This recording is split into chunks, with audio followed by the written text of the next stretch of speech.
Welcome back, fellow armchair generals. This is Gamer1745 here with another episode of Hearts of Iron 3 with Black Ice 9. And of course, this series we are back playing Germany, the German Reich. Okay, a few notes I want to go through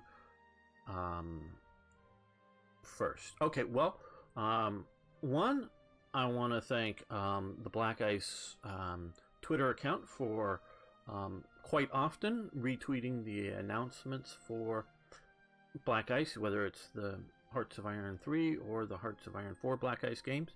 Really thank you for that.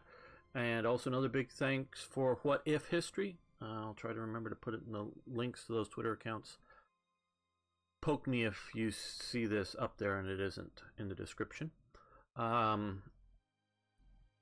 What If History Twitter account, they mostly retweet all kinds of different historical tweets about history, books, and different things, and they often retweet the announcements with the link to this game, so that also really helps grow the channel. I really appreciate that, and I want to thank you guys for that. And you may notice things look a little different from when last episode. Well, I started over. And no, I didn't record it. Got through it faster. One of the things I kept saying, whether out loud, I think a few times, and at least once to myself. We need a new commander here. The next game I was going to play was not going to have all of those placeholder German generals that are basically made up by Black Ice for Germany. They are there because of the proliferation of units and just to help the AI to fill things out. So I tried just removing the file and starting up, and it wasn't save compatible. So I needed to go back and start over, which is okay.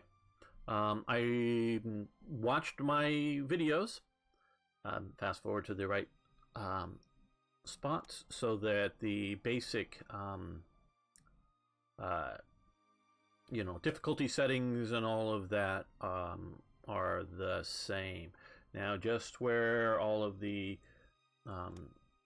ICs got placed down in this production queue are not the same. I left this one destroyer in the actually being produced. So there's minor changes to the game, but I don't think any major thing was changed in doing so. Now, and also in doing that, it reminded me of some of the problems or bugs that we had in the previous version of the previous playthrough and that I hadn't got to. So particularly in the leaders, there were one leader just had the extension, the TGA extension was capitalized, needs to be lowercase, so it wasn't showing up. One of the leader images was made, I found it in the folder for what rank? In the folder there, in my sort of work folder, not into the not in the game folder.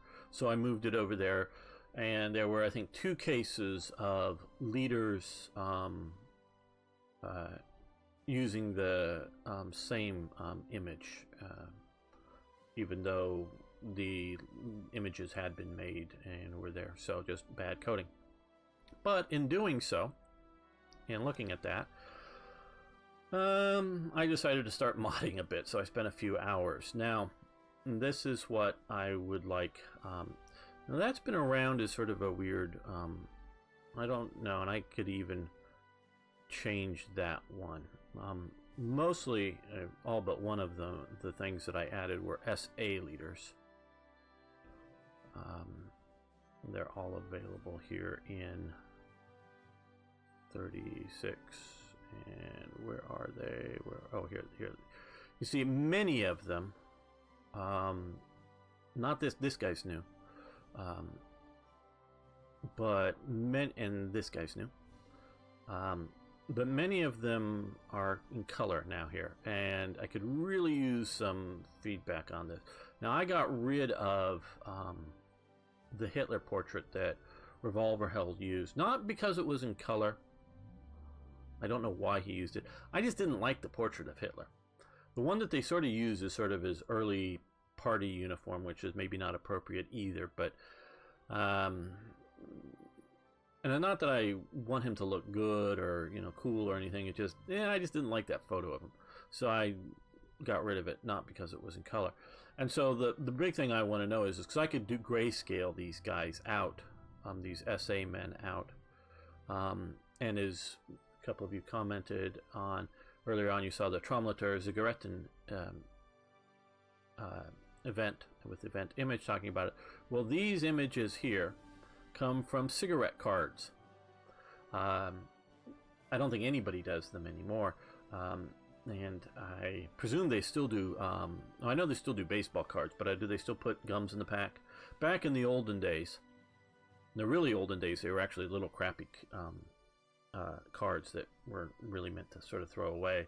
And when I was a kid, they sort of kind of stuck a stick of gum that was rather bad in with a packet of like 3 baseball cards or something or whatever. So you still technically got baseball cards with gum, but the gum was crap. I know they still make baseball cards. I just don't know if they still do that.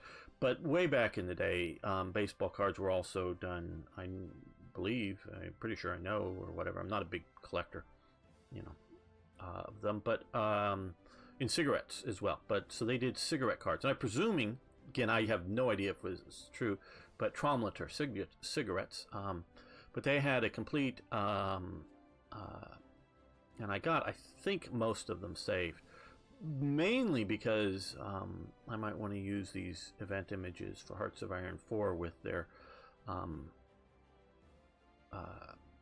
color generals and things, but also as proper historical references to things like eye color and other things, because a lot of these people, for some of these things, they got the eye color right and the hair color right.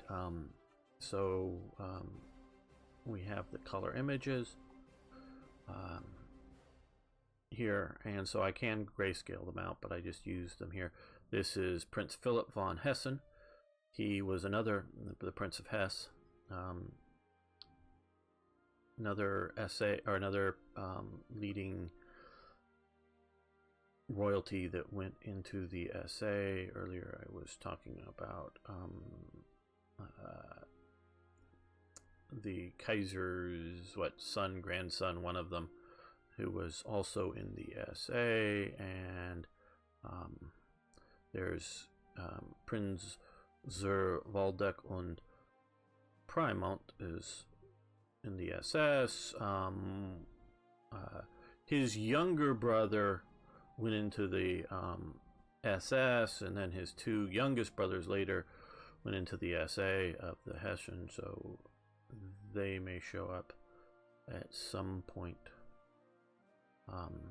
But I ran out of slots for the numbering slots for the SA, unless I was going to go grab more from out of the general Third Reich event blocked off group. But I added this guy, which I just sort of thought was cool. Walther Wecke here. He's a police general, or was a police general at the time of the Nazis coming to power. And so I sort of thought that sort of an interesting thing. Most of these cards I think are from like 33 or 34, because a few of the people I went to go put in, and I do a quick Google search on them, and then died in 1935. Wow, scraps him. So you got to be alive in 36. Now, you might die in June 36.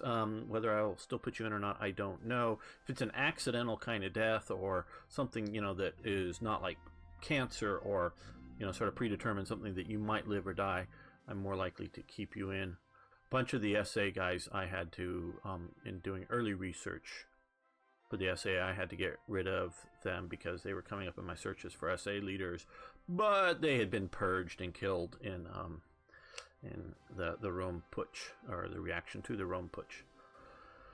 So I really could use feedback more possible of whether you like the idea of mixing these out, or because I think they're sort of cool images, but then they sort of disrupt this sense of symmetry. I'm not going to go fanatic and try to, get rid of sepia tone images, but just that. And now, because this has sort of turned into a bit of a long talk, another point of interest that a few people brought up on the first episode of this series. A couple other people brought up the opposite on the second episode of the series, is how much historical talking coverage you want me to do. And I'm playing, and I'm seeing that this is right now super popular. So I know a bunch of people, a lot of you guys are way back from when I had less than 100 subs, and I do count as sort of friends here. So he says, well, why don't you play, Guam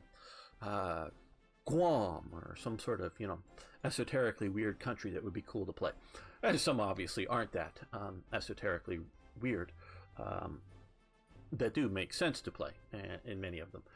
But as I'm seeing now, starting Germany again, oops, I'm getting about 3 times the views that Italy was getting. And I don't mean just at the end, I mean sort of, because always the first 2 or 3 episodes of a series gets a lot of views, just to sort of see what's going on. So Germany is, again, with Black Ice, very, very popular. So, and yes, someday we will be playing other Hearts of Iron 3 countries. I'm not saying no or discounting that, but your feedback is very important. But also with that feedback element is, do we play, do I talk more, do I talk less, play more, play less? And no matter what the feedback is, there's always going to be some historical talking, because I've determined, just looking around, because there are some really good, and I don't necessarily mean like super great players that are going to kick everybody's ass. That's fine for CSGO and other shooters and other things like that. And if you're just watching World Championship Hearts of Iron multiplayer games, sure, that matters. But players that make a TV show, that talk about, walk you through, play you through the game. There's people out there that are better than I. And not that you can't watch more than one person playing, but why would you want to watch me and not some of the others? So part of it will be historical talks, because I do that is different than other people. But within that, so that's always going to be happening here. And no matter whether I get more feedback on one side or the other of the issue, I know for a fact it's a balance, because I want to have this channel to grow. And yes, I know so far I've been talking for a few minutes and we haven't done anything yet, but I want to get through some of these sort of notes that I had thought about in making before really getting going. So your feedback now and continued is useful for helping me find that balance between how much detail do I go into a particular subject. And sometimes, yes, I will just go into rants that'll end up being whole episodes long. Well, we might as well. Let's get this going here. Whole episodes long, just because I feel it and it's going to happen.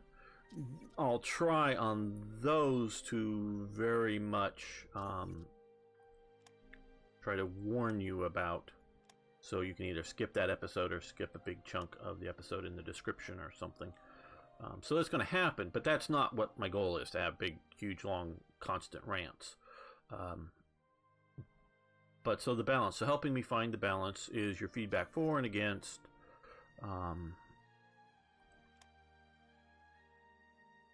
How much talking, because, just how much history do you want that slows up the game? Yes, we're going to start the program, because we can look here now. Some of these may be empty because I deleted the file that they may be drawing some of the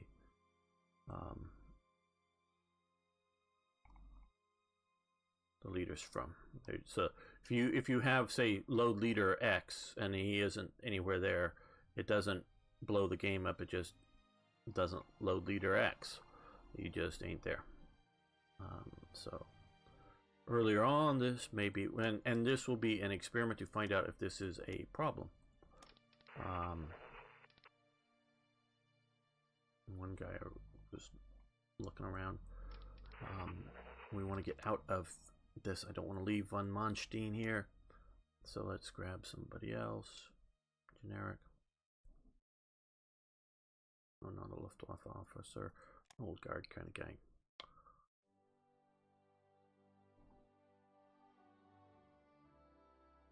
No, come on.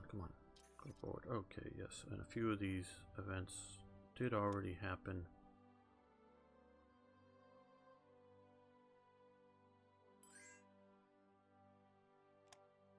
We give them money for crude oil.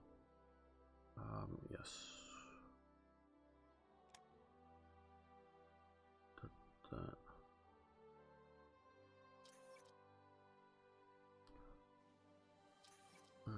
Okay, so let's see now. We have more leadership.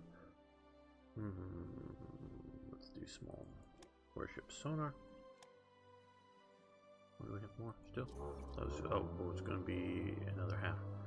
And yes, noisy motorcycle, I believe, going by.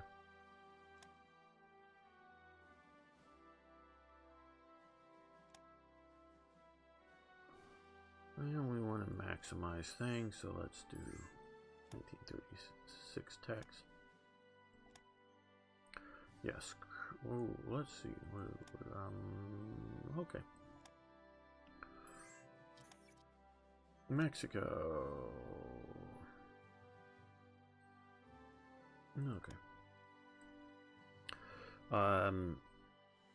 This is a Third Reich event. This big investment in jet engine development. Now, I've, talked about my ideas between game design and how to interpret reality. Leadership, well, in effect, all of these are, each of these full numbers, or you can do a percentage of a number, but is a slot. And we're just simply moving the slots around in effect. So if you look at the Hearts of Iron 4, and those of you who object to elements of Hearts of Iron 4, I'm talking because I know there's a lot of holdouts here on this thing, and it's getting much better, as you well know, especially from god awful at release.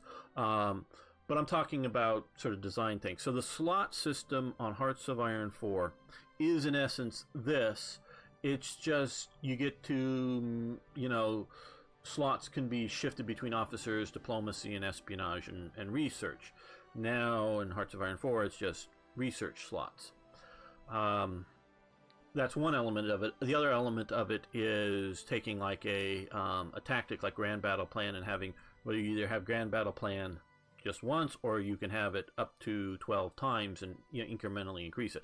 I love that it can incrementally increase it because you can get a concept down. Oh, well, we've now learned Blitzkrieg. Okay, but we improve Blitzkrieg and get better at Blitzkrieg and get better at Blitzkrieg over the time. And this is, again, as I say, it's not just some guy who writes a book or comes up with an idea, or just 50 guys, the officers, get out there on the field and, make it work. They've read the book.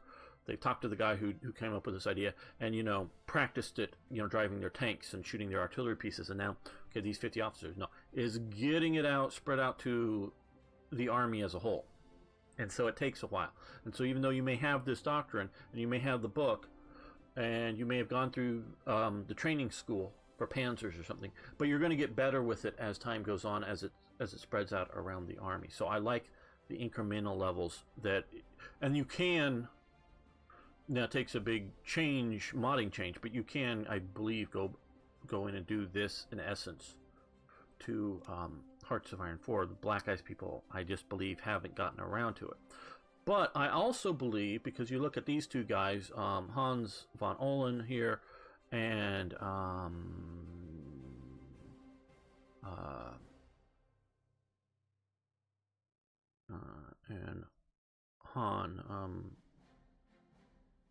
Han began working for Heikel. Okay. Ernst Haeckel and his engineers meet with Hans von. I guess Han, which is the mechanic guy here, the actual sort of bit more of hands-on guy, developed this jet engine in their sort of garage, shed, whatever. Well, you can have, a team of guys out there building, out there with slide rules and drawing up the plans for it, and then build one jet engine. Or you can have them build 10 engines that are all slightly different, because this is sort of not very long, sort of short and round and whatever, how long should it be to how the diameter and all that kind of stuff. But, and so you can throw resources, things like supplies, production, and energy, as well as leadership at the project. And so I sort of believe in a mix of that. Now, this one is a big investment. If you're, for what you get out of it, you notice there's a little bit of an increase, not much. This is the best one to do. So it's just allowing you to throw resources if you want at jet engine development. Now, if you're not wanting jet engines, or you're focused on other things now, I really wish the Black Ice team would come inside or come in and really work on improving the jet stuff. That's the one area that within the air is just sort of sitting here. They're not that much better. If you max up these prototypes, they're probably going to be a bit better, or nothing like the world beater. Okay, the Hindenburg is built. Biggest airship at the time, at least. There was the later one is bigger, and we can see inside. It was already being built. It just sort of completed, and you get the sort of final cost for it. That's inside. You can see sitting there. Those are the windows, sort of looking out down.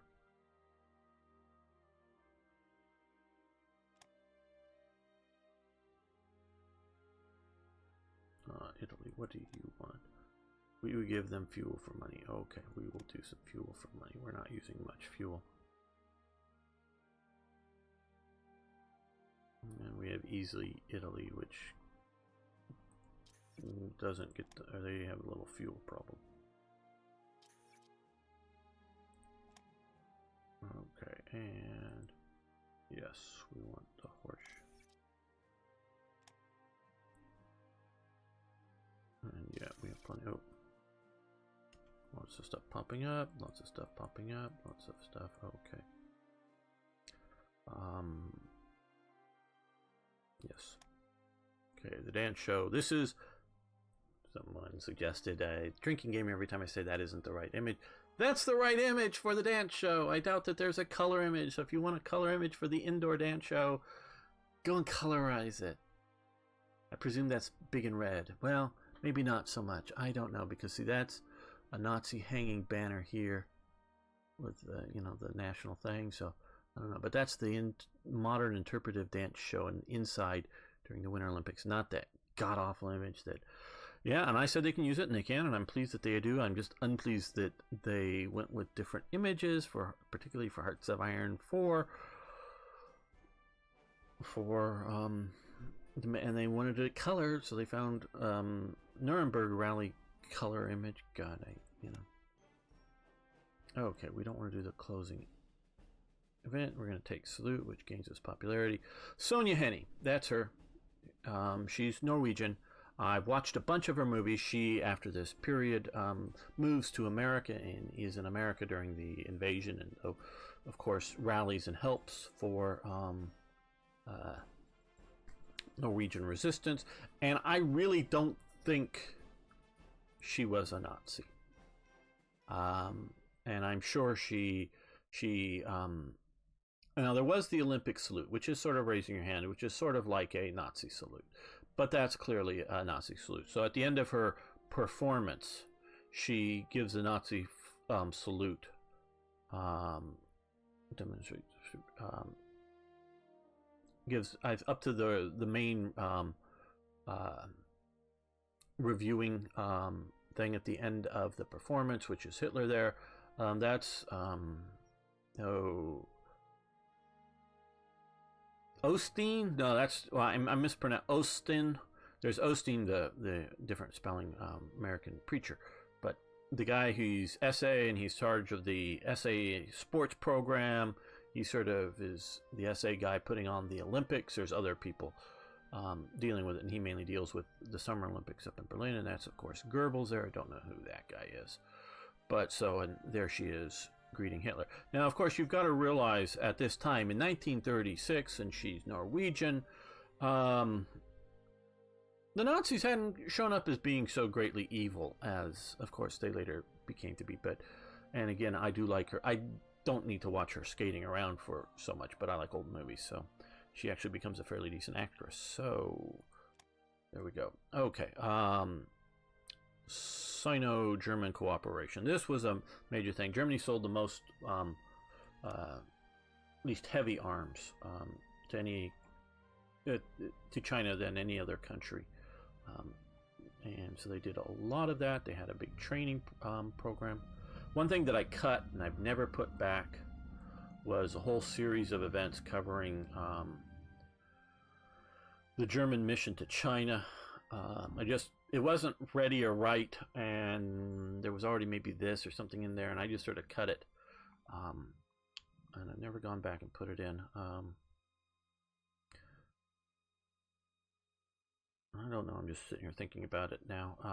Looks like Nationalist China's doing well against the commies. That's good.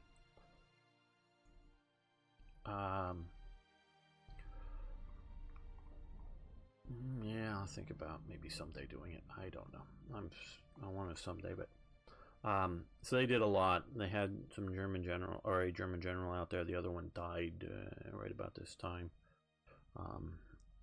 Skeet, I don't remember. So they really did. I know D88 or division, 88th Division was one of them, and there are a couple other very well operating divisions, trained very well. They just basically, as a unit, died defending the approaches to Nanking, whatever. And you know, they had things like Panzer I's, which I don't know whether they died because the ones that I've seen with the Japanese standing around died because they were shot up, or died because they just simply weren't mechanically taken care of well enough yet, or at the time.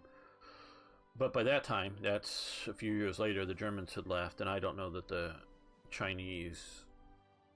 You get this situation where you get, oh well, let's pick on Afghanistan for the moment. You send in a bunch of Soviet jets. You train the local guys how to maintain the jets.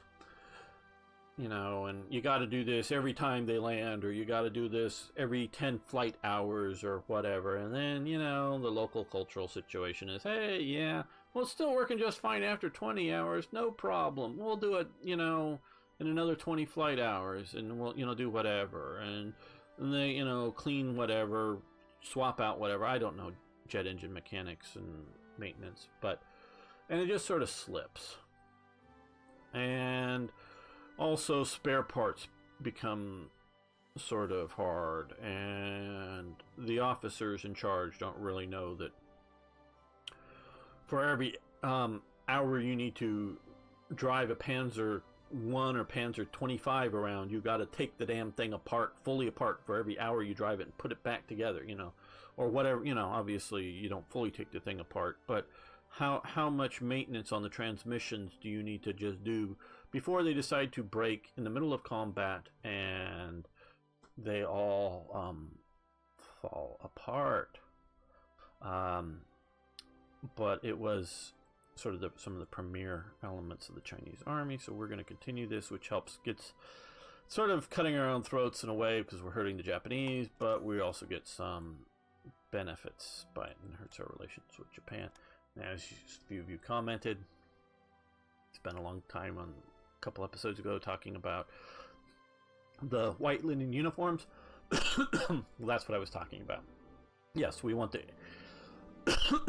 Ersatz division, the Wehrmacht Ersatz divisions. These are sort of the training divisions.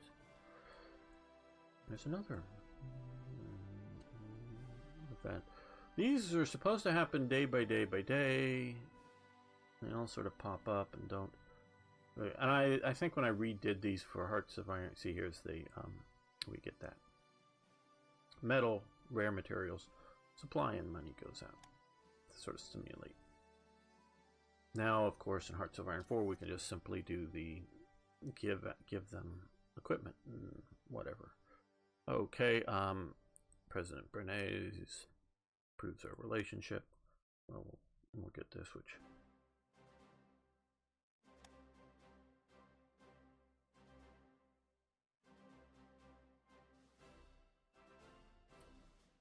Okay, Intel. We are now. Based on the Italian game that we just played.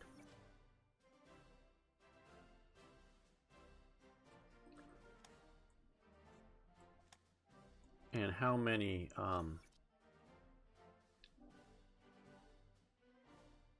how much we stole Intel-wise as Italy compared to what I normally do as Germany really taught me something. And I knew it intellectually and whatever, but so I focused normally on nations, particularly like Britain and also Japan, that have a lot of naval techs that could likely be higher than Germany's, where Germany's probably going to be leading most of the army techs or up there. And what I think is shown, and I thought it was going to be, oh, roll the dice, because there is sort of dice rolling within this thing. Roll the dice. Oh, you've stolen a tech. Well, what techs are better than yours? And then, oh, okay, this, and then roll the dice and pick one of the, you know, one of 20 techs or whatever, and give us that. Well, and you could go in and look, and I know that you're going to find naval techs, particularly now in Britain and eventually in America and Japan, that are going to be better than what I'm doing in Germany, particularly things like carrier techs. Well, what it seems to be doing, and this is more talking about games than history, so I hope you put up with this, even you game players. What it seems to be doing is rolling the dice and say, oh, you stole a tech. Oh, what is it? No, sorry, you already have that, equal or better. That's how I'm interpreting the information, because we stole so many as Italy. But Italy is so much more behind the countries we were looking at tech-wise. So I was, you know, reeling them in. And a lot of times they were not just like going up one level, they were going up 2 or 3 levels from what I had. So it was almost actually, if we put in the leadership away from in, you know, spying intelligence, and of course you can play the spy game and try to, you know, do other things and steal techs.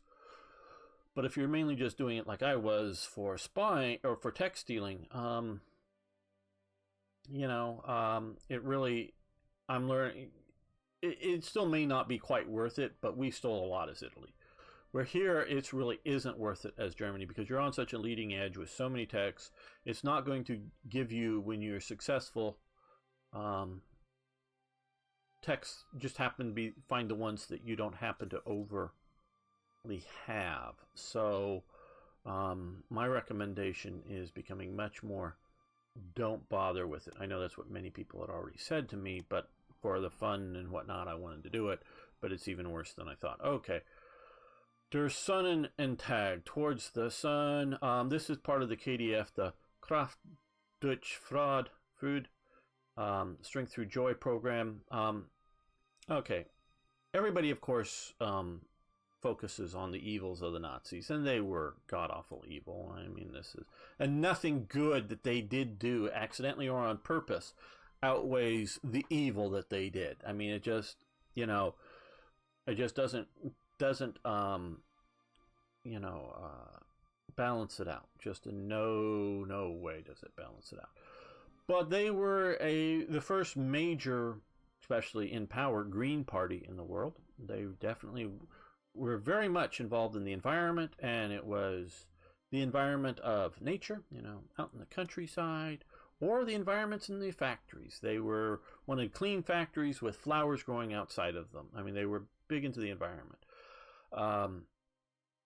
And, you know, if you like your government telling you what to do, telling the factory that they need to plant the flowers out in front, and that kind of thing.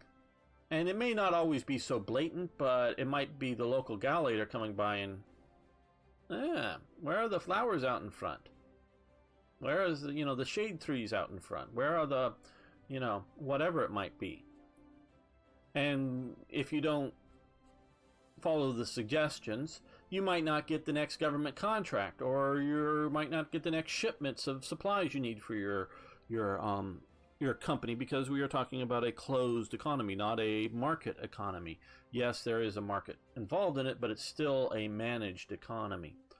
So there's a lot of pressure on that. So if you want the government telling you, now of course we all agree, we don't want the big swinging death hammer that you've got to dodge to get in and out of work every day because it's just some sort of dangerous thing. We all want a basic level of health and safety. Where I work, where you work, we all want a basic level of health and safety. I'm not arguing against that. And pre-Nazi factories, they were dangerous things because you're still coming out of, I really look at anything from World War I and before as 19th century, particularly, and as in working condition, child labor and all of that kind of stuff is sort of 19th century. And Germany coming out of the end of World War I, losing it and whatever, they're not going to immediately start doing 20th century child labor and health and safety issues for factories. They're just not going to be doing that right away. So I'm not against and arguing against either national or local, and they can be different things, regulations on health and safety. But we're talking going beyond that is what they were doing. And a lot of it might not be exactly orders, but, well, you want to keep your good relations with your controlling element, the government, so you do what the government wants. And, that's fine. And I, as you know, I'm not a purist on anything. I'm generally, I'm a capitalist, most assuredly, but I'm not a complete, like I'm saying, complete laissez-faire, do whatever you want kind of capitalist. So yes, pay a certain amount of paid vacations. Well, the Nazis, of course, are some of the first people to really put this into practice. It's the idea of a paid vacation, the idea of a government-sponsored cheap vacations. You still had to pay for them, to the best of my knowledge. Oh, I'm sure that there was win the prize at the local DAF, the Deutsches Arbeitersfront, the German Workers' Front, raffle or something, and you get a free vacation, or I'm sure that there was kinds of things like that, almost to the point of knowing that, reading about some of those. But but those were select a few. But most of these things are still paid. But they were working on big holiday centers in Germany, and we will be seeing that. But also these various cruise ships, and they were also, the Nazis, I believe, were also the first people, not with all of these ships, the St. Louis, the Deutsch, the Oceana, and Sierra Cordoba. I think these were still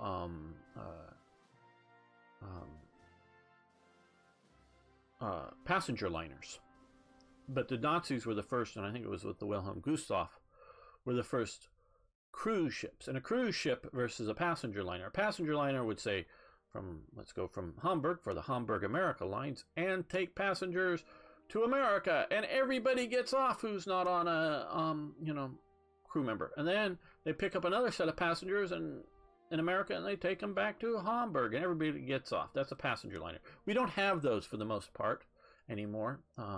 There's still a few running around the Red Sea, and a few other, for taking people to Mecca and back, and around the Red Sea or something. There's a few of these around. But in the Western world, we don't have them anymore.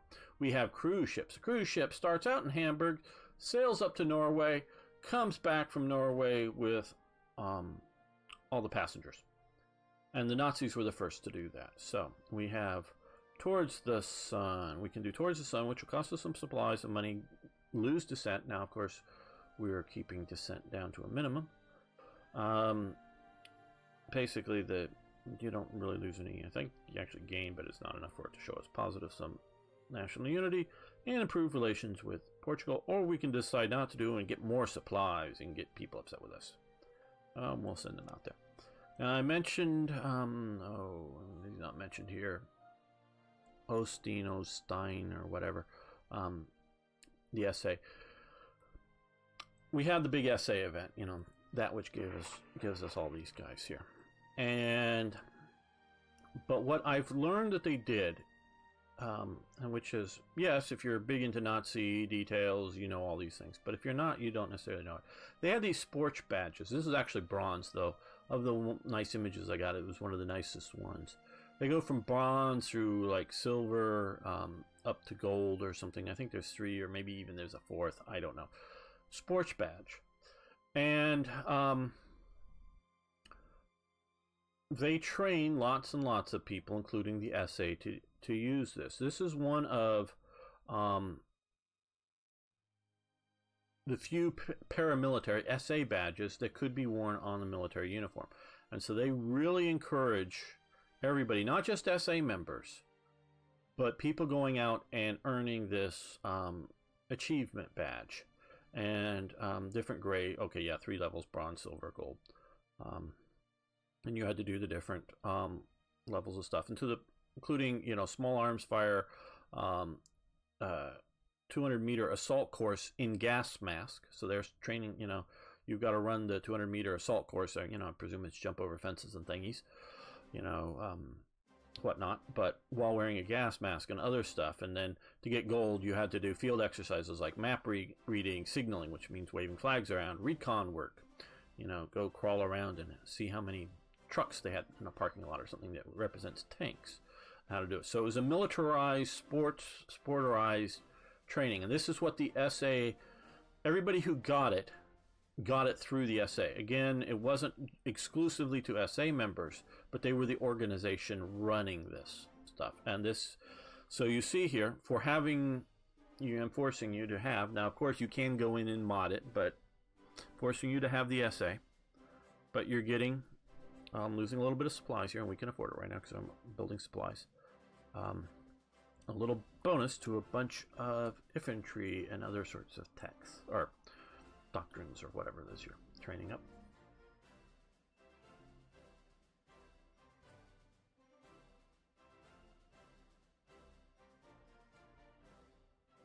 And so the SA's role in National Socialist Society, as well as in the militarization, if you will, of Germany, was big and significant.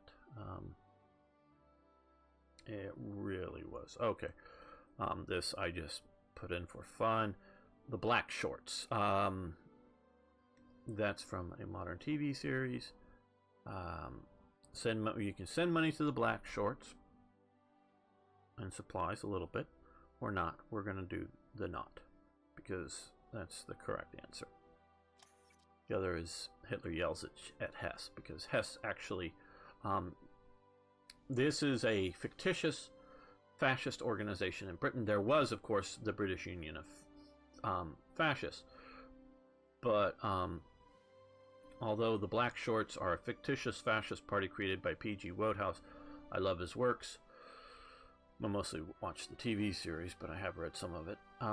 In his book, The Code of the Worcesters, we should think about supporting the British Union of Fascist. Britain is a natural ally of the Reich, and our aims coincide. Stopping the Bolsheviks and our territorial goals do not conflict, especially if you're not going to look for the German colonies. But this is one of the period covers of the book. But supposedly I read somewhere that Hess was a big fan, Rudolf Hess, of P.G. Wodehouse. And so that's where I get the yelling at Hess thing. But someday we will have mods for some game dealing with Britain and the fascists going there. And Germany will be allowed to send aid and comfort to it. Okay. Kriegsmarine Wharf at Wilhelmshaven. Okay. We can reorganize it, which will get more shipyards, or no thanks. We'll spend the supplies. Trying to let this thing go, but the danger is might jump through another thing. Okay. The SS Hampt. We need a HQ for the SS, of course. I believe these are all coded to only fire if you've taken the SS event. Again, it's my event, but so we have that. That's the. Oh, I think it's the same level as the. Yeah. Oh no, it's above. Okay. So we can attach there, and we now have Hassmeyer, who's in charge of it. It's red because he's not promoted enough, but it's okay. I think his actual year start date is later, so why I'm not going to change it. We've talked about the Phillip Holzman Company before. Do we want them to build the Tehran railway station in Iran? That's a picture of what they did build. That would be our cost as building of it, or we can decide not to. It'll improve our relations a little bit with Iran, so yes, we will. But it goes to sort of show and demonstrate Nazi, because by this time, 36, it's Nazi, not just German, Nazi influence in Iran. Okay, the National Socialist Ritterkorps. The NSRK is part of the SA, almost sort of separated from it like the NSKK. It's sort of an odd, and it may be part of it because it's fluid, things change over time. But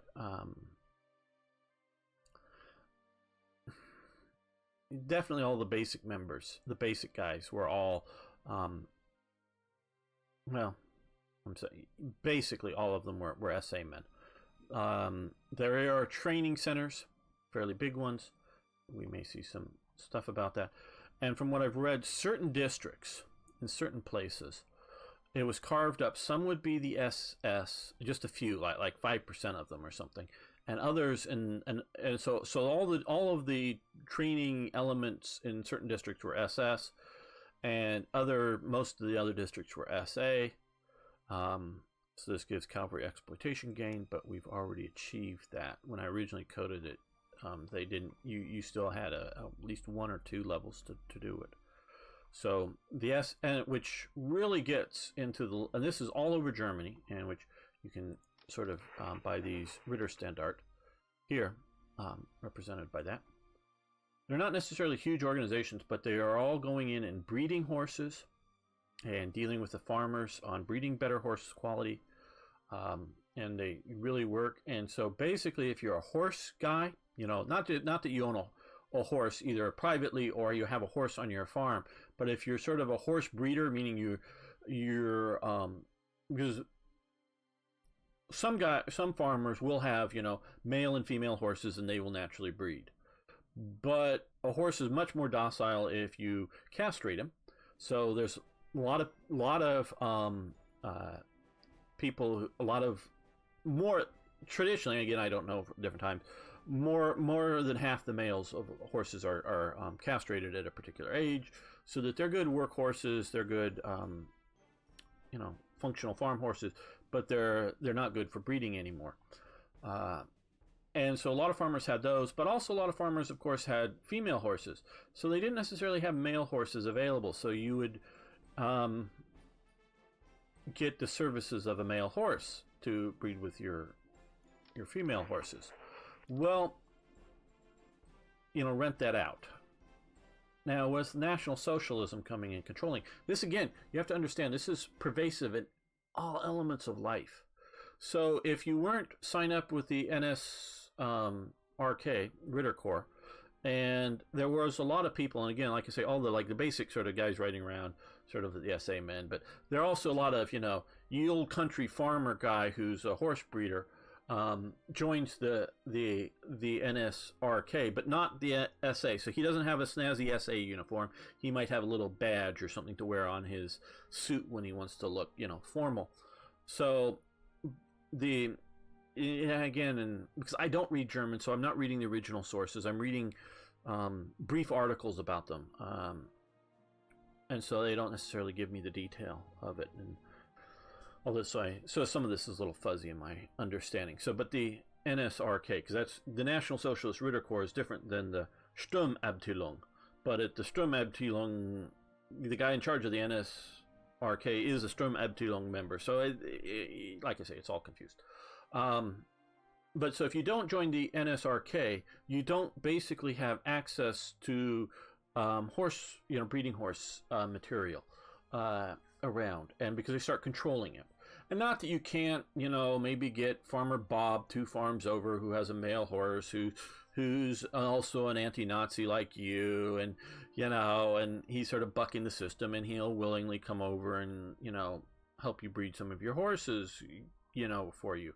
Not that didn't happen, but the organization, all horse breeding organizations, comes under this, and so they're militarizing this, in that they're not necessarily trying to breed cavalry horses, because the German army has, let's count them, 1 cavalry division during World War II. Yes, that's right, 1 cavalry division during World War II. The SS has 3 or 4. Now, there are a bunch of pseudo-German units that are cavalry units, and a lot of them are, Cossack and other stuff that are actually part of the German army, but I'm talking German cavalry divisions. Basically, all the cavalry. Now, there are, and I'm still not sure of it. Some of this isn't wrong, that there's a cavalry regiment attached to this army corps, and I don't know if it ever goes away or if it gets motorized partially or fully, but that's different than a cavalry division. That's a cavalry regiment.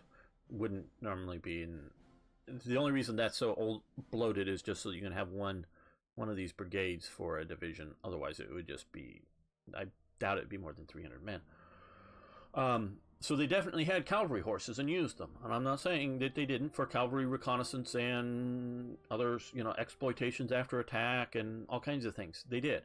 But they used a great many of horses, as we well know for, let's see if we can find, here, horse transport. And that's what they were breeding, a lot of it. And all those guys you saw on and I know I'm going on about this, but I hope it's enjoyable. All those guys you saw on the horses wearing the SA uniforms, yes, they're learning how to ride a horse, but they're also learning how to take care of a horse. There's much, you don't just, I love that I pull my car into the garage and turn off the key and just close the door and walk away from it. I don't have to rub it down. I don't have to get it water. I don't have to, feed it. I don't have to maintain it like you maintain a horse.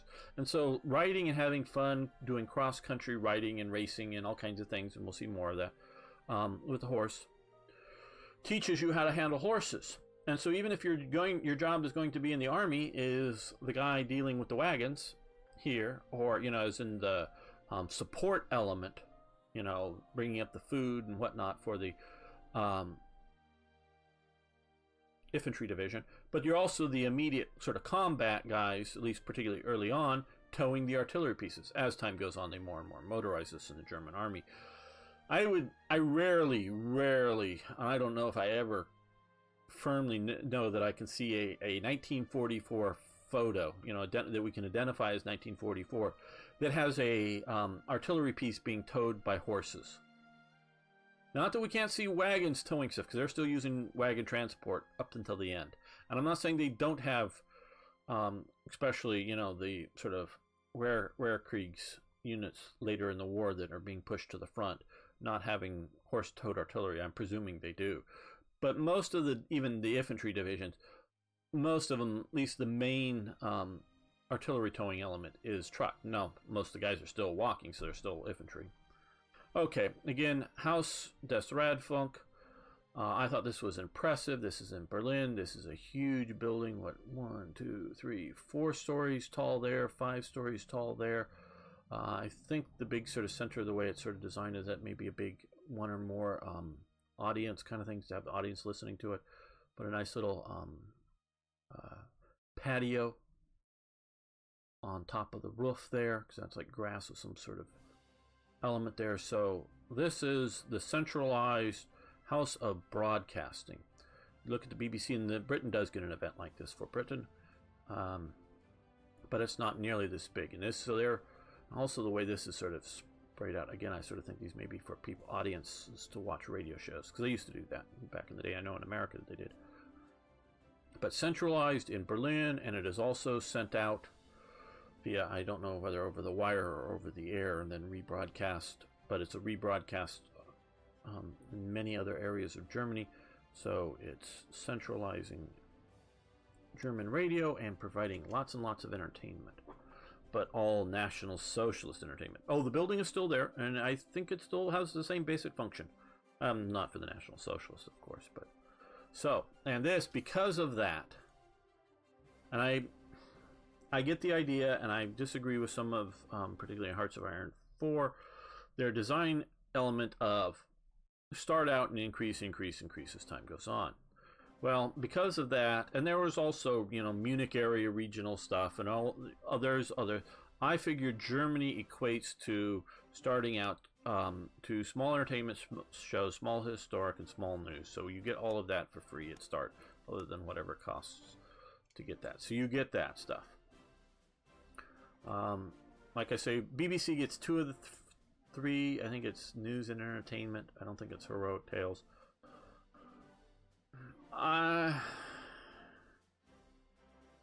The U.S. didn't have any centralized thing like that, but they might get entertainment if you were to really look at it, just because it's out there. France, I don't know how much they had. Okay, Reichsführerschule der SA. This is the SA Leaders School in Munich. Basically, if you're going to be an SA officer, you go through this school. Early SS guys have.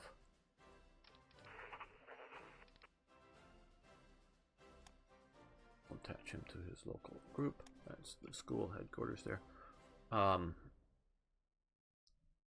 The early SS guys went through that school when they were still joined together, so sometimes you'll see that badge on them. What else do we... Oh, you can go down by a lot. And of course we reduce that because of the small entertainment and whatnot. Okay,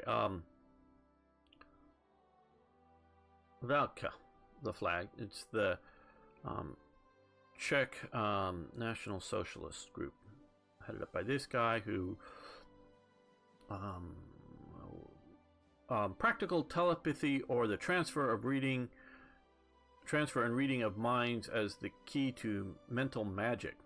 Okay, so this guy believes he can read people's minds and believes in telepathy and writes a book on it and starts a National Socialist movement in Czechoslovakia. We will send support for the fun of it. I just thought that was very, very interesting. Where does that go to the fascist? I don't know. Okay, Auto Union Type C of 1936. That's the car. Mercedes-Benz dominance of the previous year. The Auto Union threw everything at the new Type C. The supercharged V6 was an enlarged. Okay, if you want all the details. Bernard Rossamer, driving his car, will go on to become the European Driving Championship at 36. So, again, this sort of goes to the balance between leadership and able to develop things. So I'm looking at, yeah, all this testing, all this, because that's more sort of what you're doing. You're out there testing those cars, testing the engine, testing the brakes, testing suspensions. Goes to help improve German automotive industry.